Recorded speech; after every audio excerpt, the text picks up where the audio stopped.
Paris, went to my first club with psytrance. Like really, the first club I put my feet into in Paris was a psytrance party, and I just fell in love with the music. Like literally, like nothing else, huh, guys, just the music at the beginning. And then from there, well, it was just the whole path for like 24 years to follow. So in between, like go through like, so my first project XSI with my partner, my ex-partner Jean-Marc, and then with Stryker, we went through like many things with as well Mad Max, doing the Wild Monkeys project, now doing the Wikis project with Mechanica. So yeah, it was a pretty good ride. Hey, you started very young, like in 13 years old. And what kind of music did you start like mixing? Well, it was straight away dance music at the time. Oh, cool. Dance music, and already at that moment I was doing mashups with Acid Pro back in the day, because that was the DAW kind of, I was using. It was Acid Pro 3, if I remember good. Yeah, old school. And I was doing my own mashup for this birthday party and all, and I went into electronic music pretty fast. Even if on the side I was listening like a lot of rock music, heavy metal, trash metal. I was really into all this more hardcore music actually. Oh, great. And what were your influences in that moment? What kind of like heavy metal do you start like listening? What did you like? So what I liked the most at the time were like Sepultura, Pantera. In heavy metal, it was what was the name? Now I don't remember because it's been a long time I didn't listen. But yeah, mainly those two. Then after I went to like more like, well, we all went through that for the people of my age, like Nirvana, Rage Against the Machine, like really like stuff powerful with a message. That this is where I was too. Yeah, like all the garage and everything. Yeah. And then, well, I think, and maybe you can think the same, that there's a relationship between psytrance and heavy metal music. For sure. The construction is really similar, actually. Like you don't have many, well, let's say, I'm going to say, even if it's not the word, I'm going to say conventional music. You don't have many of this conventional music that has, those same pattern. Like you have a sequence, a small break, so like the rolls and everything, tac, and then going back, and then you have like the, let's say, like the hero time, so the build up, and well, so it's very similar to psytrance and where we're coming from, this for sure. I mean, at least the psytrance we know, because before the psytrance it was the Goa trance, which was not really the same, but like it was funny, like the way it passed on. Oh, yeah, totally. Yeah, because I have the similar story. I started like listening to heavy metal, like Black Sabbath and so like, yeah, I play the guitar. You have a pick, and I love, and when I started listening to Dali and Infected Mojo and Escasi, that they make the mix with the guitar, I said like, man, this is like heaven for me, and I can mix it because if you go at the beginnings of acid music before acid trance and Goa trance, yeah, of course, it was just like the FMs and a little bit of synths and the kick and the bass, but then the psytrance, full on back in the old days, they had this mix with the guitar, and I was impressed that it can got mixed. And okay, so you started as a DJ like very young. How long did it take you when you started mixing to your first project like music? Like, okay, I know how to mix, now I want to make my first production. Wow. So let's say, because like when I was DJing at 13, like I told you, so it was really a hobby. But when I encountered psytrance, so in this club in Paris, it's easy. Like, I'm not gonna say the full story, guys. I'm sorry, because there are some things we cannot say online. But something happened the second time I went to the party, and basically I said to myself, this is where I want to go. This is where I want to work. So I wanted to work in the club. I wanted to be part of the organization of the party and everything. And well, slightly like this, I was knowing all the DJ and the main DJs in Paris for psytrance. And I just started to practice. I was downloading my music on Napster back in the day, or like Donkey, whatever it was called, I don't remember. And I was just training, and then every time I was going to the club, actually, to prepare the party, to hang the decoration, to put the flyers and all, then it was a moment I was going in the decks on the booth, in the DJ booth, and I was training, like this.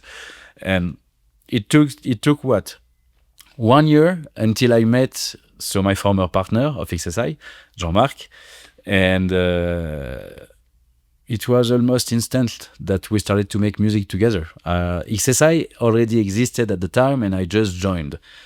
And it took me from that moment, so 2001, to start producing. Let's say I produced my first track in 2004, because during that time, I was most of the time behind the screen and behind the mouse, and it was Jean-Marc doing everything.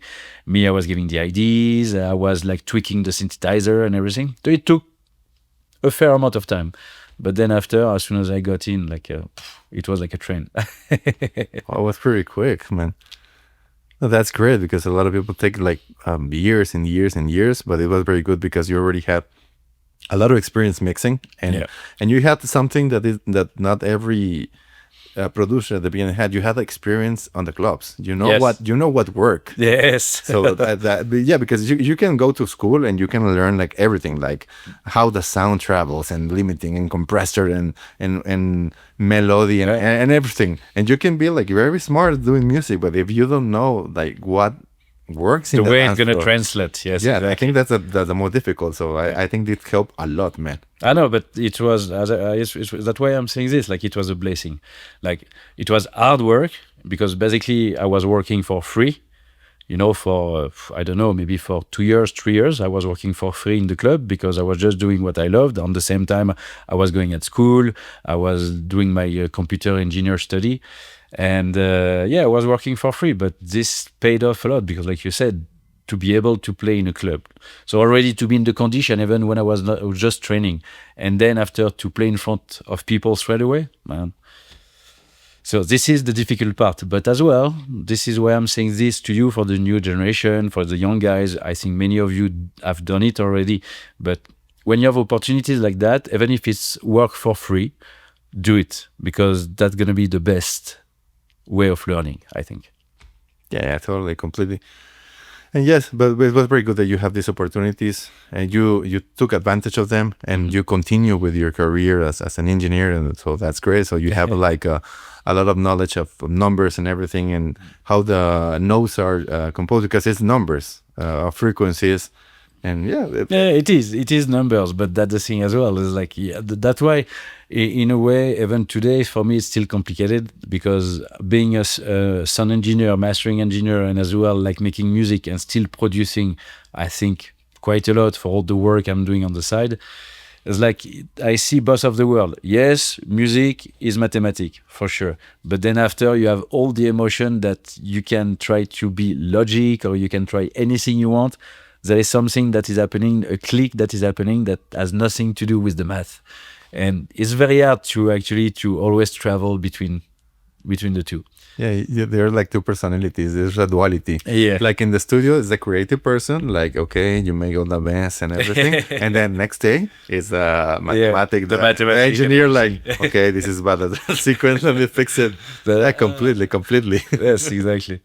Wow, that's amazing. And what was how you felt? You had experience playing, but it's different when you are playing your own music. So what happened with your first gig for XSI? Wow. Oof. But the first gig, we were doing them in Paris at the time, in France mostly, and that was a transformation. That was really a transformation from going from a DJ to then playing my own music.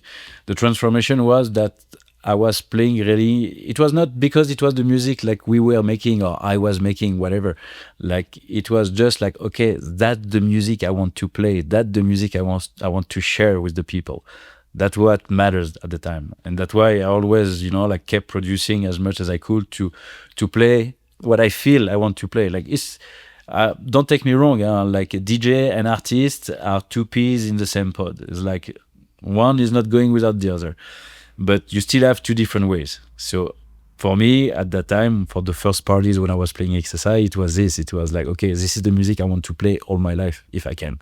The music I make and the message I want to share with the people.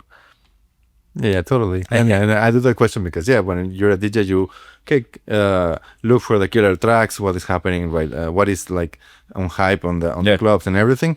And when you launch your music, it's like different because how people is going to take it. Are they going to dance with the drop? They're going to understand the track and everything. Yeah. It's a lot of anxiety and stress, but well, the day you succeed, I can tell you that the best feeling you can have. Yeah, for sure. And then talk to me a little bit of your first international experience. So first gig actually, so back in the days when we started XSI, I'm just doing a little bit of history to answer the question. Sure. When we started XSI, we were lucky to have Talamascar, like he was doing his label that was called Controllers, and he really believed in us, but like really believed in us, in the music we were making. The first big international gig we did at the time was in Brazil. So everything happened with him. It was an X Experience party. I can remember it was in Campinas. Man, I never saw such a crowd. And it was like my first international gig. Wow. I was shitting my pants, like literally, for sure. But after that, man, it was like, okay, this is, again, same as playing my own music. This is what I want to do. Yeah, you play to the biggest party. I don't think that ever is going to be like that kind of party. So remember the videos, and no, you see a sea. Yes, it was a sea of people. Back in the day, at the time, it was a sea of people. Wow, very nice experience. Yeah, well, I think not too much people can tell that. Like, yeah, my first international experience in Brazil. No. 100,000 persons. Yeah, that's why. Yeah, I always considered myself, and till today, like a lucky person because I always, I never try to to mentalize what I do or my business or whatever. I'm just making music, and I just let things happen. And I think I've been pretty lucky all my life by doing this, in a way.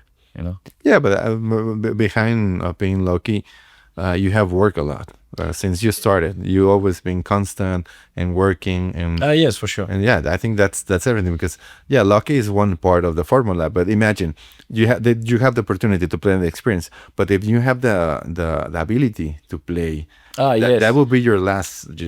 But so you were ready. You have. We were ready. Yeah, this for sure. We were ready. We were working a lot, but when I'm saying lucky is for as well the young, the young generation to understand that is like the way I'm saying it is that we were just making music at the time. Really, we were just making the music we loved and the music we believed in, and then people started to believe in us as well, just because we were just doing everything from our hearts. It's really what I believe, and that's why I'm saying lucky. So. That's why now the advice I'm always giving is this: like, make the music you want, make the music who you are, be who you are, and have faith in what you do, because on your path sometime, then you're gonna succeed. So this is what I'm calling luck. Is like just believe in what you do and what you want to do. Yeah, totally. Like, be yourself, not try to be something else.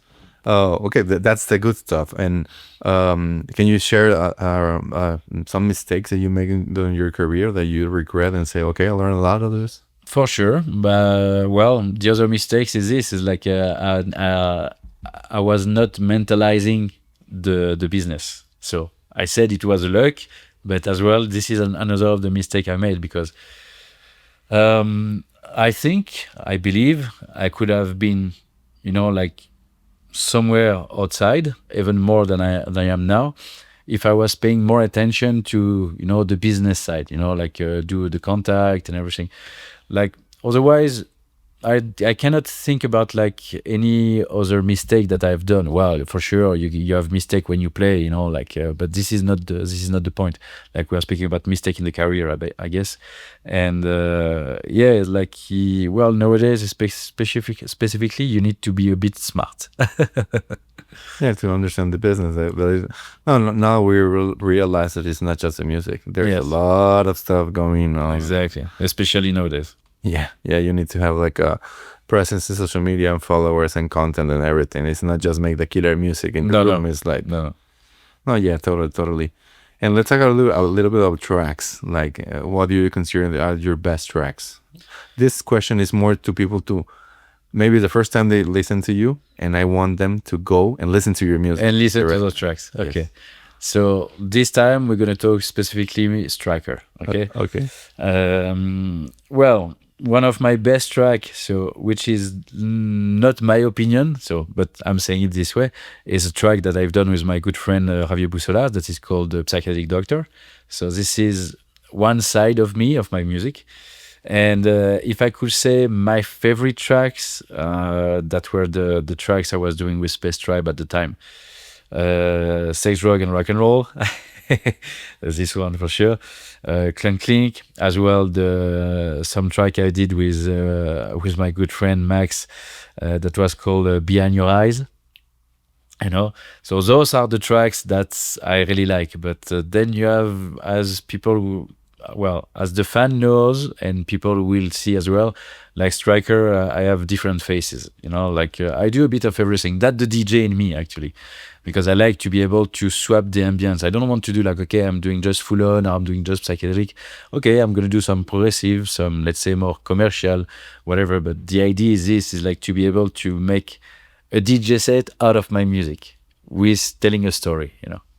Yeah, totally. No, those tracks that you named, they're very, very killer tracks. And I really like them. What will be your favorite?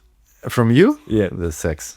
Sex, Drag, and Rock and Roll. Yeah, for me, it's the same, because I identify with the vibe, with the guitar and everything. For me, was because I have a similar story with you. I started from the rock and roll, and then I go into psytrance. When I hear that track, for me was like me teleporting. For me, when I was a young, Yes, a teen, listening. So for me.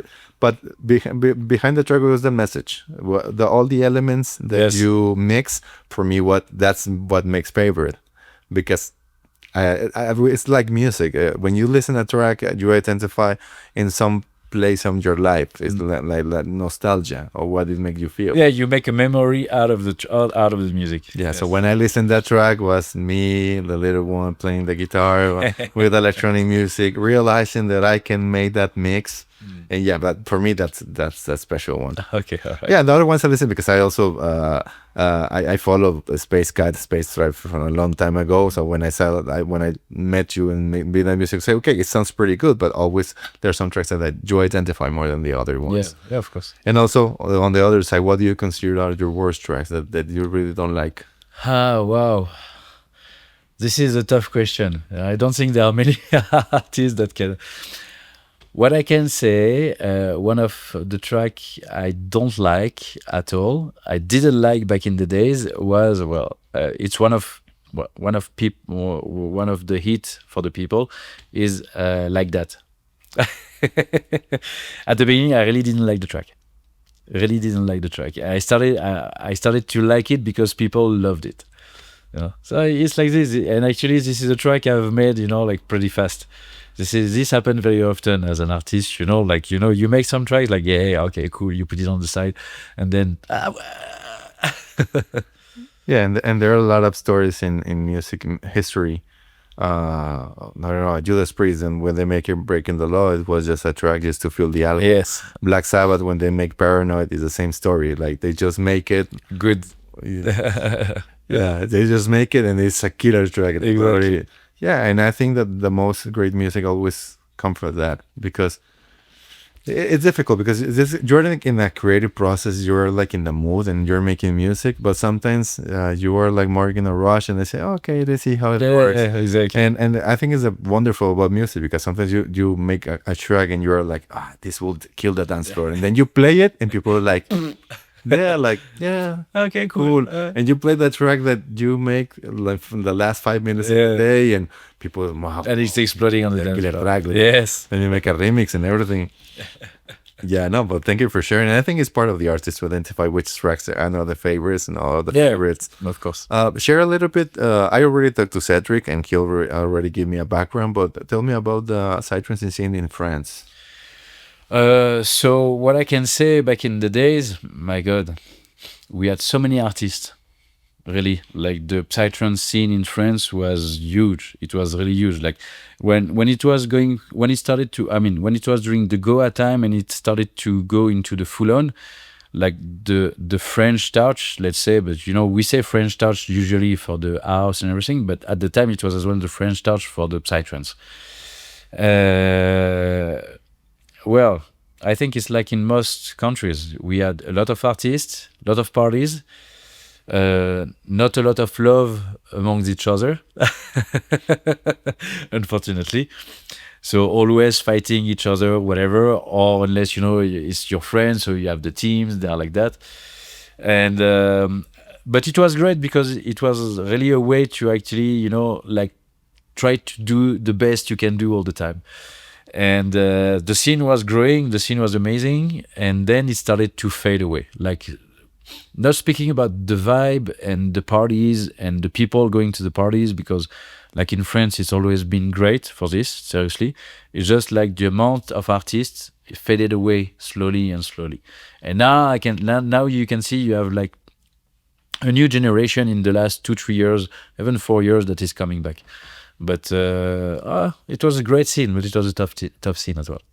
Yeah, like in every country. I think More so. in Europe, you have like yeah, but I think the good thing is you are very close to other countries and you can move more easily. Yes, So yeah, that's the thing. so I think that's a very good about the geographical position of Yes. the country. Oh, but yeah, that's great. You have the very good exponents and you have the culture, and yeah, we hope it go back. Well, you know, my friend, like it's what I think for many years in between. We were talking about it yesterday. Okay. It's what I think for many years. Like whatever is like country like Mexico, there is a lot of talent. You know, there's a lot of talent, lot of good music that is being done for years. Now it's even like it's going like further.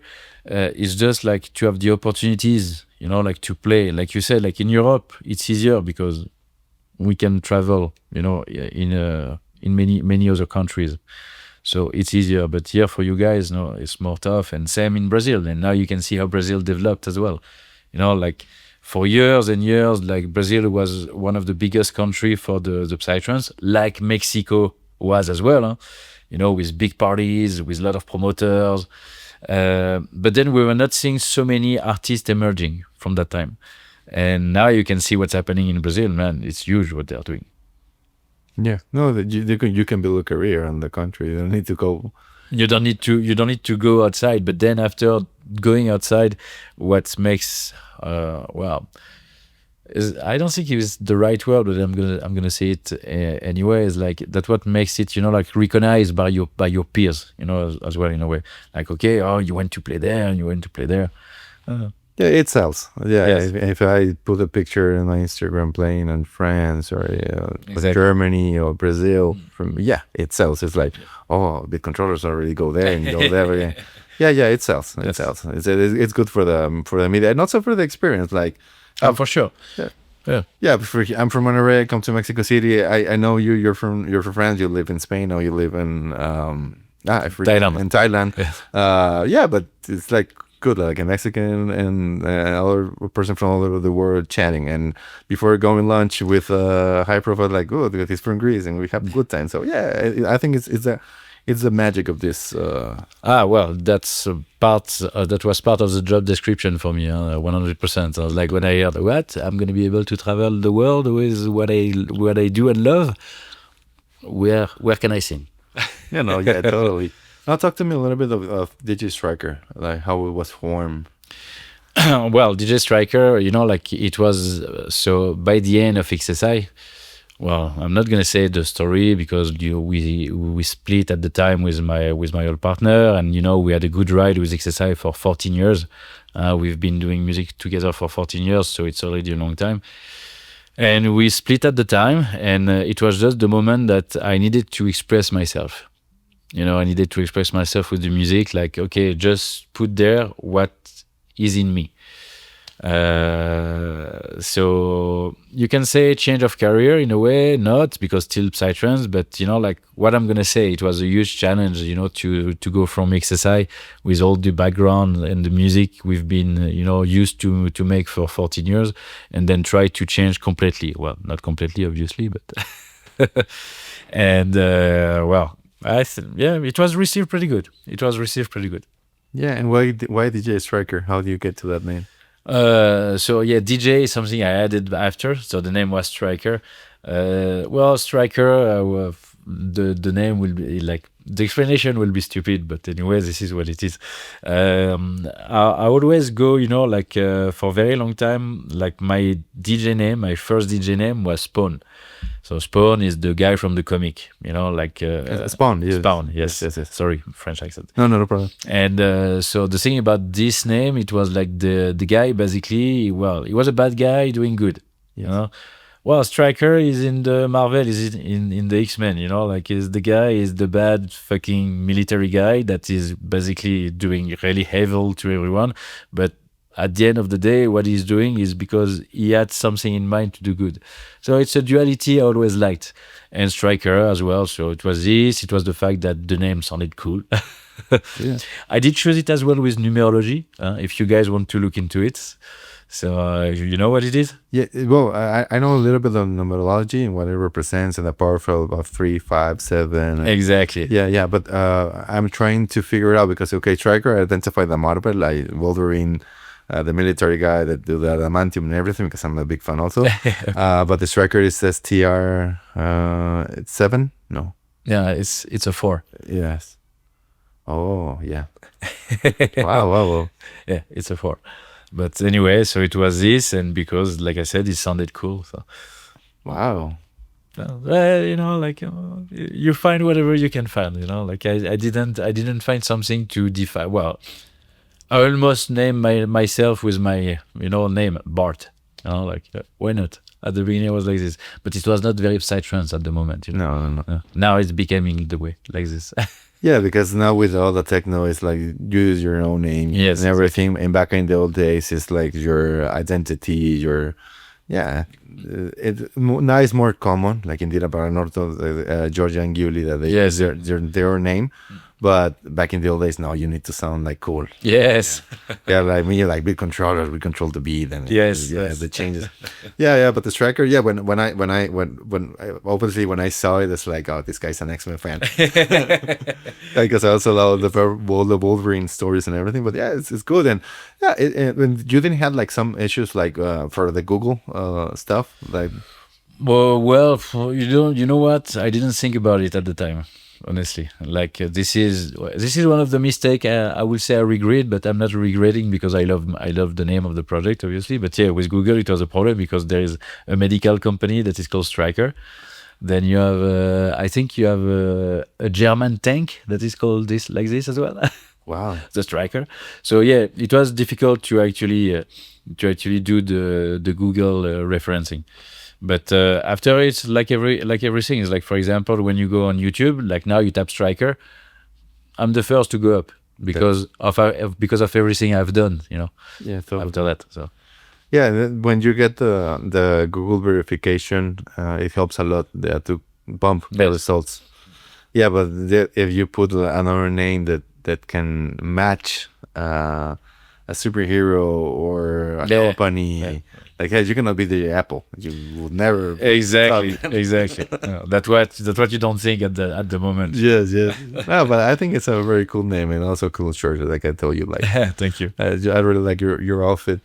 Yeah, and what do you think that DJ Stryker represents at the moment that you make the decision? Okay, I want to make my expression. What are your thoughts right now? What do you want to express? Represent. Well, me, the thing I want to express is like you need to. No, okay. So I'm gonna take it like this. So my goal as Stryker is like basically I want people to dance and smile. I don't have like a deep message behind. Like what it is like I want people happiness, in general. And in my music, this is what I'm trying to do all the time, with few messages here and there, for sure, of course. But let's say, what do I represent? Just make the music you love and try to improve yourself all the time. This is what I'm trying to do with every track, because I don't have many tracks that are similar, I believe. No, you're very diverse. I'm trying to always go like. Oh yeah, totally. I listen to your music. You don't use the same kick. You don't do the same bass. No. You don't use the same chords. No, you change a lot. Yeah. Yeah, but when I listen to your music, you know, I see this guy's a musician because you handle a lot of. There are some rules in psytrance. Okay, if you do C, D, F, A, Yeah, yeah. it's like they're punchy notes for the kick and the bass and work. But when I listen to your music, I see that you like just B and it's okay, this guy knows something. Yeah, well, it's like you don't care. At least, well, I don't care anymore because I guess with the years of production, but it comes, huh, for anyone, for sure. Yeah, no, and I no. Thank you for making such a great music, and I identify a lot. Um, okay, and I make this question because you already have a very successful project, and and I understand the decision. Like, okay, I want to do something. Like, it's a very brave decision because it's 14 years of working great in a career and playing a lot and saying, okay, I want to do my own stuff from scratch. Yeah. Because people know XSI, but now Stryker, I'm like, who is this guy? So yeah, it was very brave, and when I started listening to your music, I was like, wow. Like, I like the proposition, and the numbers talk for itself. You raise a career, you're playing a lot, and I'm very happy for that. Well, this is the thing. I learned from the mistakes, in the way from XSI. That's why as well, it was a good way to have the plate clean, as well, to start over. So, like the way you are saying it, like not once when I did it, I thought about it like, oh man, it's going to be difficult to start it. No, I was just fucking excited. Like, okay, it's cool. I can start over and do everything like the way I want and don't do the mistake I did, and just blast basically. So yeah, and you have a killer party. You tell me about the experience, but not with XSI, but tell me now with Stryker. Like, for you, what was like the best party? Wow, so this is gonna be a hard one because I've done a lot of good parties. Let me think. Honestly, I cannot name one because I have too many that are coming to my mind right now. Like, I've done like few Brazil parties that were great. Like one festival I'm playing a lot as well in Europe, the VOOF festival, that is always good.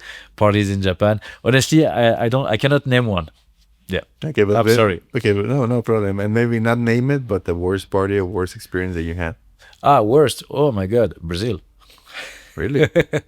Yeah, because well, some stories, like stories that what was happening like some back in the days in Mexico. So I had some stuff like this happening as well. Like, it was not the party itself that was bad, whatever. It was like the whole thing around. So I will not say anymore because it's not for the internet to go. Yeah.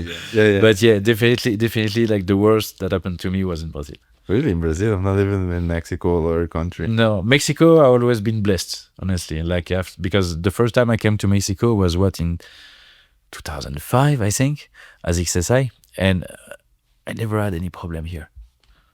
Never. Always been received like properly by everybody, taking good care of everyone, of friends and everything. So I never had any troubles in Mexico. Never. Ever. Not there with the spicy food? Oh no, this is fine. I'm coming to the place I'm coming from. Spicy food was normal, so okay, I'm good. Yeah, because a lot of artists maybe get a little bit sick from so much too spicy. Oh. Yeah, I need to be careful. Like, when they ask me, like, is it spicy? Like, for me, no, but yeah, but I met people that they're spicy with the ketchup, so it's yes, exactly. So you have to be it has to be controlled, let's say. Yeah. Well, in this case, I would say pussies, but anyway.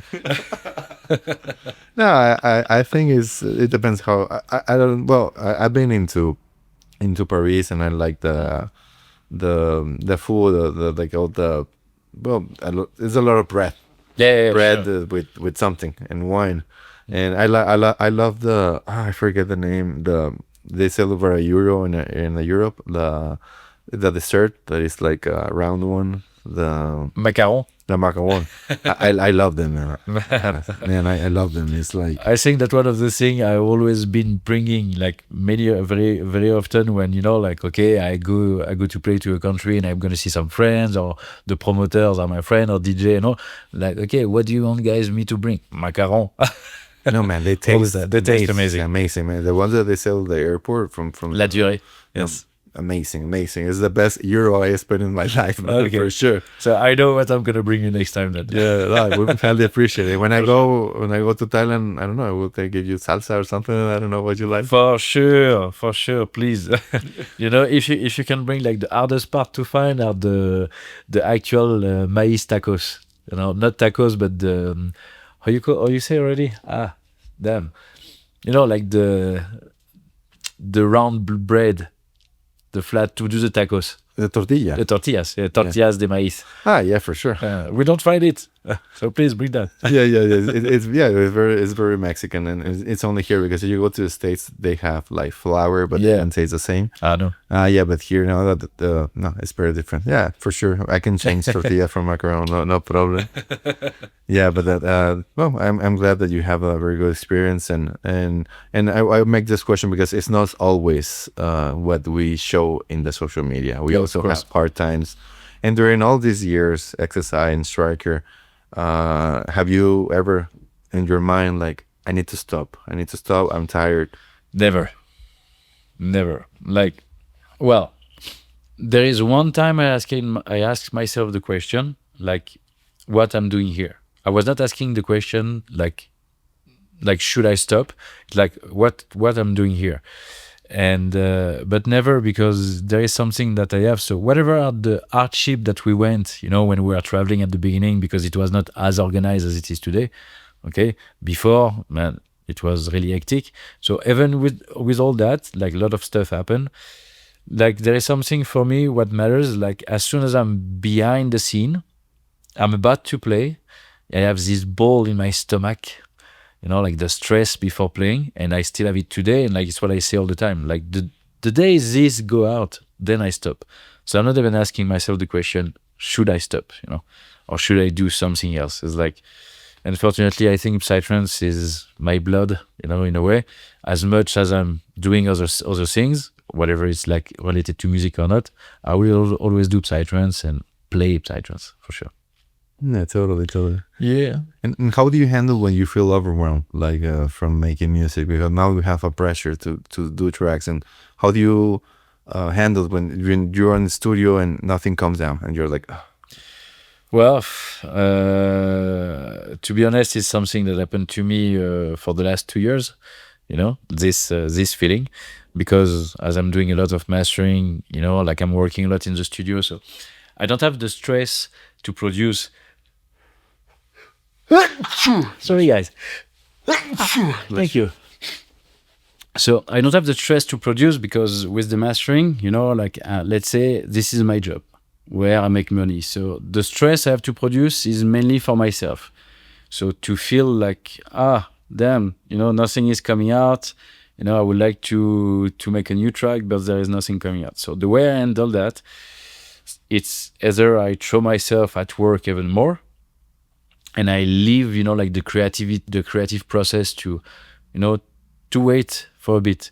But I will try to not stress myself about it. This is what I've learned by the time. It's like there is always, it's not a good moment or a bad moment. There is always a moment to make music.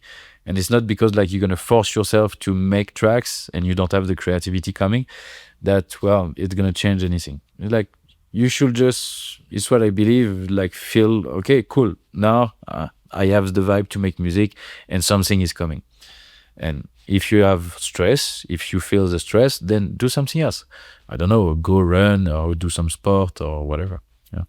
Yeah, in your case, I think it's very complex. Or I respect a lot because you're a big figure also on the mastering. Like I have a lot of friends and send you music from Mexico for mastering, and you're like you receive too much content, too much music, and then you need to separate that. It is an album. Yeah, and then go to the creative process. Yes. So I think it's something very respectful, because I know mastering engineers that they don't do music anymore because it takes too much time to do the mastering. You need to listen all the track and understand the track and all the vibe and fix everything, if it is a stem mastering or just a regular mastering, and give a good result. and sell it. And it's a job because you have a pressure like to have everything and well, because you have a name and a reputation. Yes, and it's like the mastering specifically is like it's what I call always the icing on the cake, like, so you are responsible for the final product. So this is a burden, yes, in a way. And yes, it's a lot of work. Well, I just do it. I just keep doing it like this because, well, I like both of them. I'm a nerd and I'm a musician. So, I'm just trying to do that. But to be honest, yes, that is what is hard, because listening so much music, and either it's gonna be like music not to my taste, or bad music, or good music, well-produced music, not well-produced music. You always to separate yourself from what you do. And sometimes, okay, I've been doing mastering for 3-4 days. So you heard all this different music, whatever it is. And when you start to make your own music, so okay, you have to make this is my process. I make a break for at least 24 to 48 hours before I go back in the studio to make music. And one thing that is the hardest is like when I am starting to play stuff, like on the piano, and like try to, okay, what I'm gonna do, or whatever is coming to my mind is like, oh no, this I heard it 3 days ago, and this I heard it there, and this. So this is the hard part as well. Yeah, and it's something that I'm impressed, like how you manage that. Because man, I cannot tell you something that you don't know. How many tracks you receive? How many work you have? You have a lot of work.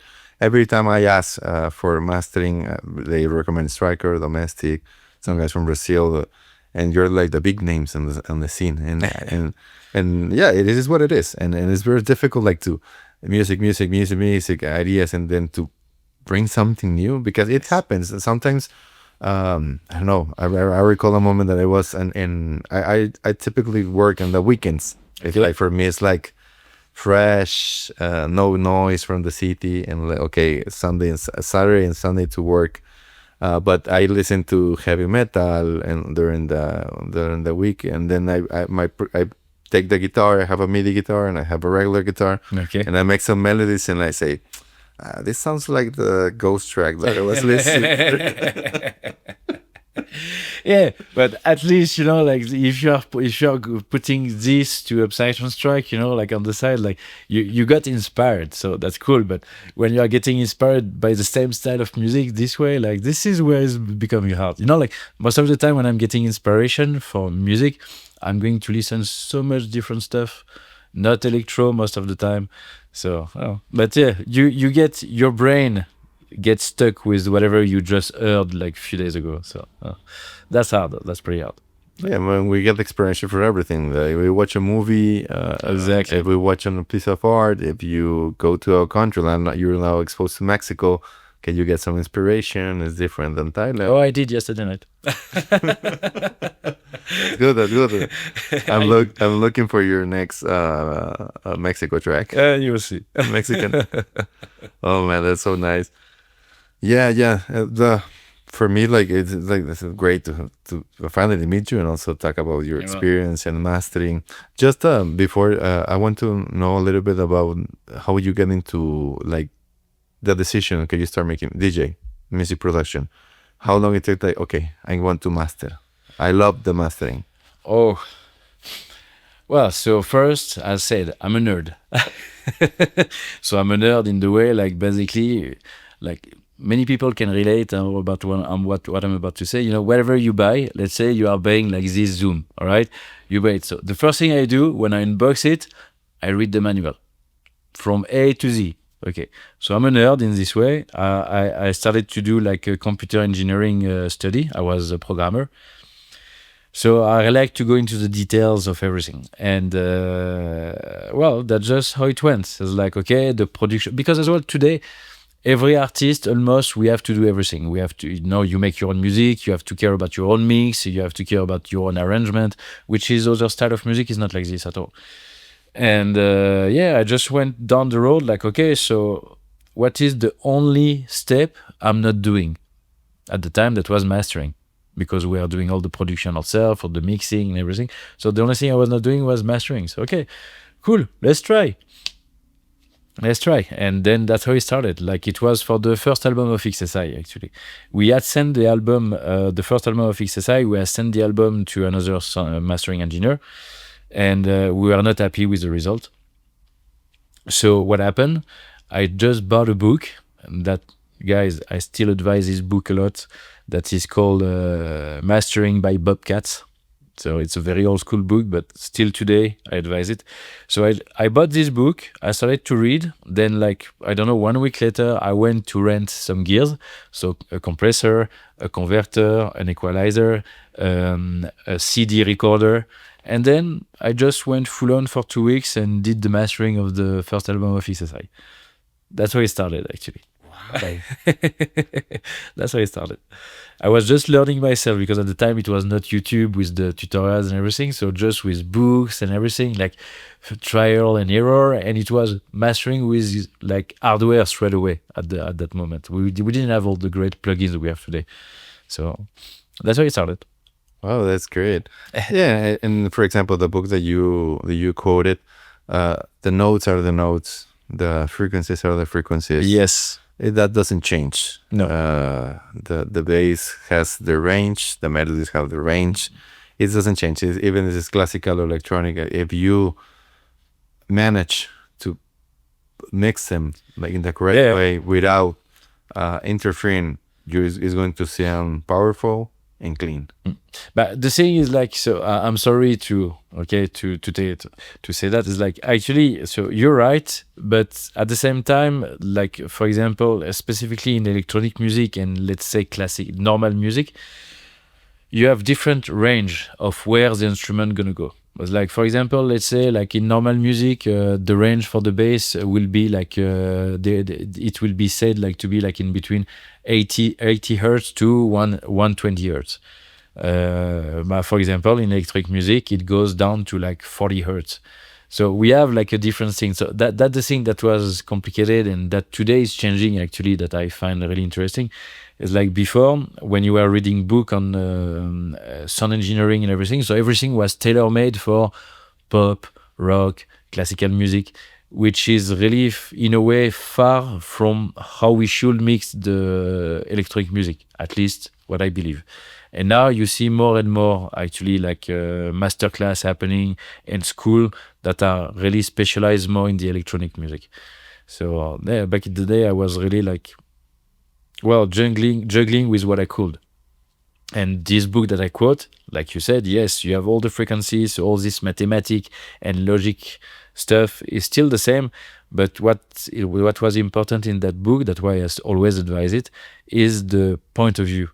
Like what the guy, which Bob Katz is one of the most famous mastering engineer still today, like the vision he had, like in the book when you read, is like, for example, like it's something that always stuck with me that I am applying to my mastering job every day, is that basically the job of a mastering engineer before, like fixing the frequencies and everything, is to understand the point of view of the artist. So to try to put yourself in the shoes of the artist. Okay, so he did mix it this way. My job is not to, like to make it right. My job is to make it sound as good as you can, keeping the vibe of the artist and the vision of the artist. So anyway, maybe I went too far with all this. No. It's a masterclass for me and for everybody that's listening. So okay.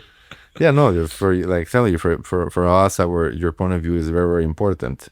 For example, I don't mix and master my music. I send it because I'm not an expert. I know how to make music and I know about notes and everything, but and I make a pre-master or a pre-mix, but I always send it to somebody that really knows the job because I'm not a mastering engineer. I don't have the hardware. I don't have the ears to do it. Well, it's the experience as well. Yes. Yeah, but that's how it should be, actually. But at the same time, it's funny because I'm saying this, that's how it should be, that you should send it to a professional. But at the same time, this is not what I did.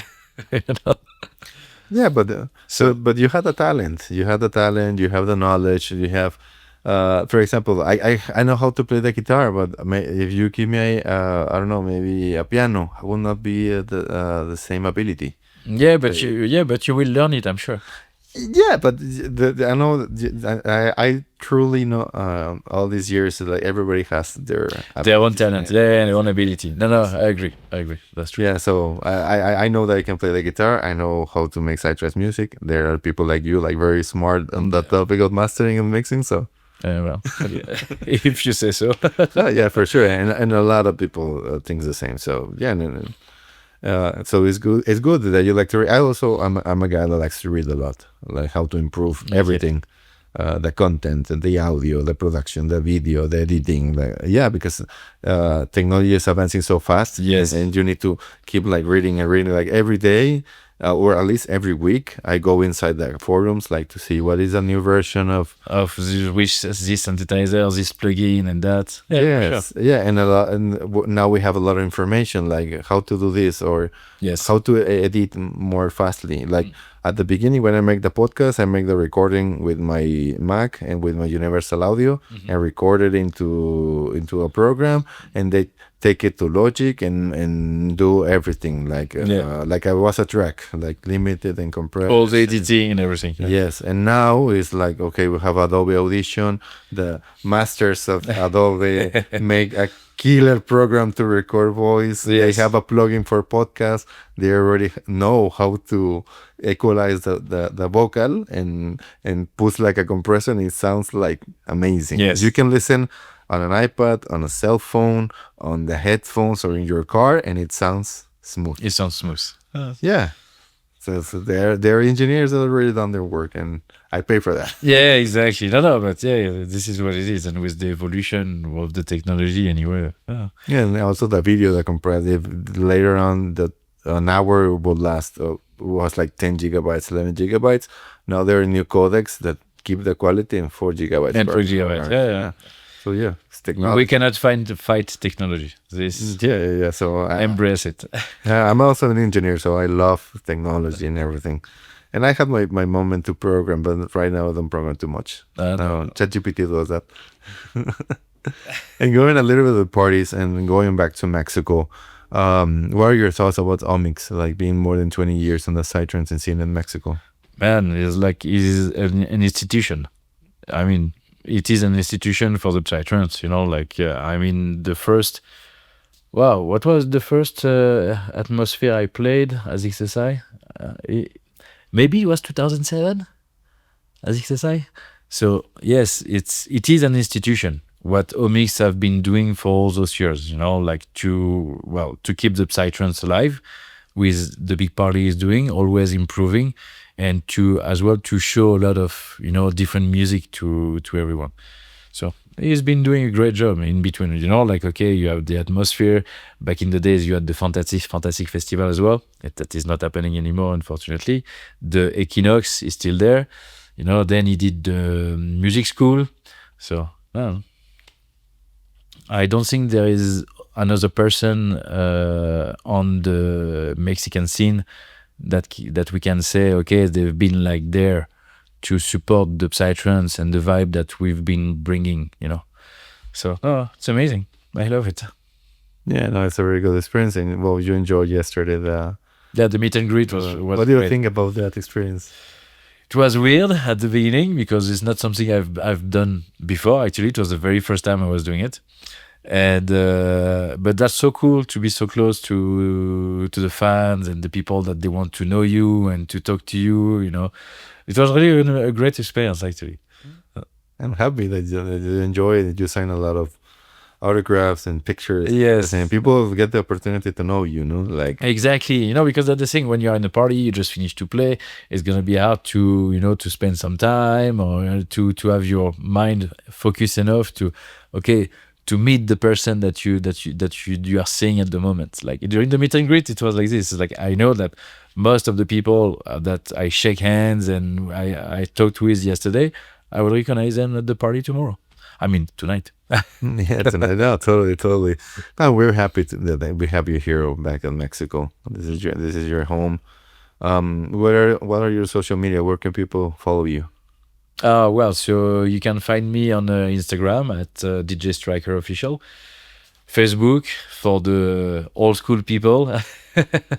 And I do believe now I did open a TikTok. I'm not sure anymore, but please, like if you want to listen my music, well, YouTube, go there, DJ Stryker, find it, play it, crank it loud, and have fun. I want to thank you about sharing your experience, or your knowledge, No, or your history. thanks to you for all the question and for the the opportunity, because like I was telling you, like I'm a bit shy, very often when I go to party or whatever, I'm not talking much about myself, to be honest. And like to have this opportunity, you see, I can talk a lot.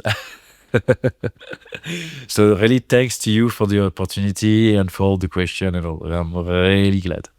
Oh, thank you, and I hope this is not the last time I see you. I hope I see you I'm sure. soon, maybe on Thailand. I need to give you some tortillas over there. And me some macaron when I come back from Paris. Yeah. You can show me the country. Well, let me close the episode in Spanish. Vale. A todos los que vieron o escucharon este podcast, sigan a DJ Stryker en todas sus redes sociales. Aquí les comparto todas las ligas en Facebook, YouTube, Instagram. Denle like y compartan este podcast para que este proyecto y la escena mexicana siga creciendo. Gracias a OMMIX por la oportunidad de esta entrevista y nos vemos en el próximo capítulo. Hasta luego. A huevo.